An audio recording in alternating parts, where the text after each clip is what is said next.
Welcome to this video looking at hamstring strengthening exercises in the early stages of rehab for Gaelic footballers. The first exercise we're going to look at is an isometric contraction of the hamstring. This involves contracting the muscle, but the length of the muscle remains constant. The subject squeezes the ball against the floor or in position 2 against his uninjured leg. As this is the first exercise performed post-injury, it is not a maximal contraction. You're required to contract the muscle only slightly, building it up over time. The subject performs 3 sets of 10 repetitions, and each repetition involves holding the contraction for 10 seconds. Before contracting the hamstrings, the subject should contract their core and their glutes. The core contraction involves imagining a piece of string going from your belly button to your spine, and that piece of string is getting closer together. The subject should be pain-free throughout the exercise and also should use a towel or, as in the video, a piece of TheraBand to move their leg between positions. This is done to reduce the risk of re-injury.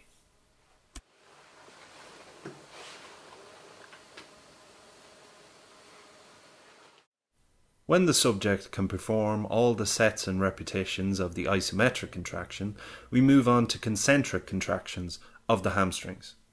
Now here we're using a plinth because we have that available to us, but this exercise is just as easily performed on an exercise mat or on the floor. The subject flexes their knee as far as they can pain-free. That is the key to this exercise. Wherever the subject starts to feel pain, that is the end of their range of motion. When the subject reaches the end of their pain-free range of motion, the uninjured leg comes up and rests just underneath the injured leg's ankle. The injured leg then relaxes, and the uninjured leg helps lower the injured leg back to the bed. The exercise is to be performed in a slow and controlled manner, with the athlete again performing 3 sets and 10 repetitions with a long rest in between each set. When the athlete can reach 90 degrees of knee flexion pain-free, they can then start to contract the muscle eccentrically.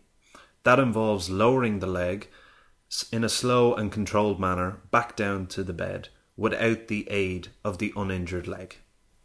The slower the movement, especially eccentrically, the greater gains the athlete will make. This is vitally important because quick and explosive movements may predispose the athlete to re-injury. The aim for the subject is to bring their heel right up to their buttocks and then right back down to the plinth as slowly and as controlled as possible. When they can perform this exercise pain-free and in the full range of motion, an ankle weight can be added to increase the difficulty. Right here in this video we're just using a 1 kg ankle weight, and there isn't a huge need to go much higher, up to around 5 to 6 kgs. Most GAA clubs have these available to be borrowed.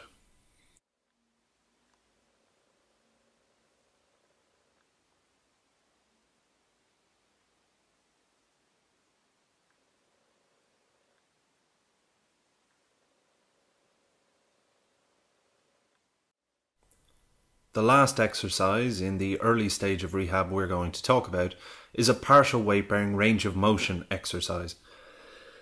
Using a football, the athlete rolls the ball forward and back through the whole range of motion as they sit on the edge of a plinth or on the edge of a chair. It is important that during this exercise the athlete puts themselves in a hip-flexed, knee extended position, as this is a position where the majority of hamstring injuries occur, especially while running and especially in Gaelic football. In summary, all exercises should be pain-free, all exercises should be slow and controlled, and if the athlete does start to experience pain, then they should stop and enjoy their ice. Thanks for watching.